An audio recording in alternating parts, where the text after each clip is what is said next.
రమణ కొంచెం కెట్టు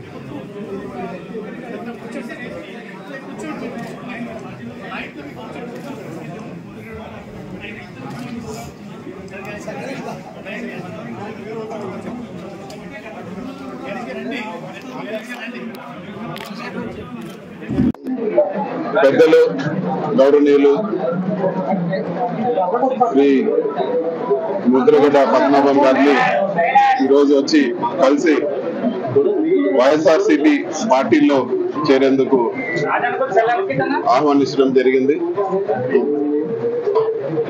సో తప్పకుండా ఒక మంచి నిర్ణయం తీసుకొని పాజిటివ్ గా ఒక మంచి నిర్ణయం తీసుకుంటారని చెప్పి కూడా మేము ఆశిస్తున్నాము.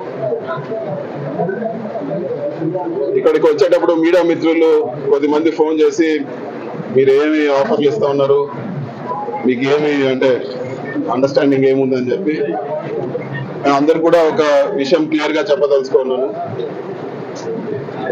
ఒక మంచి ఇండివిజువాలిటీ ఉండే నేత కాపు ఉద్యమం చేశారు. సో ఇటువంటి ఆఫర్లకో లేకపోతే ఇంకోటో పద్మనాభం గారు పార్టీలో చేరతారనేది తప్పు. ఖచ్చితంగా ఆయన స్వతహాగా అన్కండిషనల్ గా చేరితే తప్పితే ఈ ఆఫర్లకు చేరే వ్యక్తి కాదని చెప్పి కూడా మేము భావిస్తున్నాము. అదేవిధంగా ముఖ్యమంత్రి గారు సమక్షంలో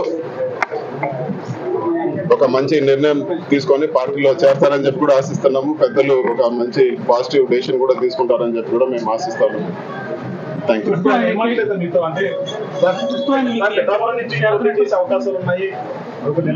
ఫస్ట్ ఆఫ్ ఆల్ మేము పార్టీలోకి ఆహ్వానించాం. పెద్దలు ఒక నిర్ణయం తీసుకుంటే దాని తర్వాత మీ దాన్ని చేస్తాం. నిర్ణయం తీసుకోకుండా జాయినింగ్ ఎలా ఉంటుంది?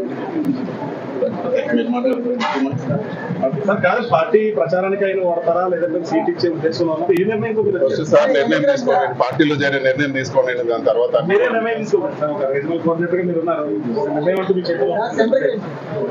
పార్టీ కోసం కష్టపడి పనిచేయాలా లేదంటే ఆయన ఒక ఉన్నత స్థానంలో పెడతారా? ఎందుకంటే ఆయన నమ్మకం సామాజిక వర్గం కాదు, అన్ని వర్గాలు కూడా కలిసి ఉంటాయి. ఇప్పుడు జగన్మోహన్ రెడ్డి గారికి పెద్దల్ని ఎలా గౌరవించాలో ఖచ్చితంగా తెలుసు. ఖచ్చితంగా సముచిత స్థానం కల్పిస్తారు.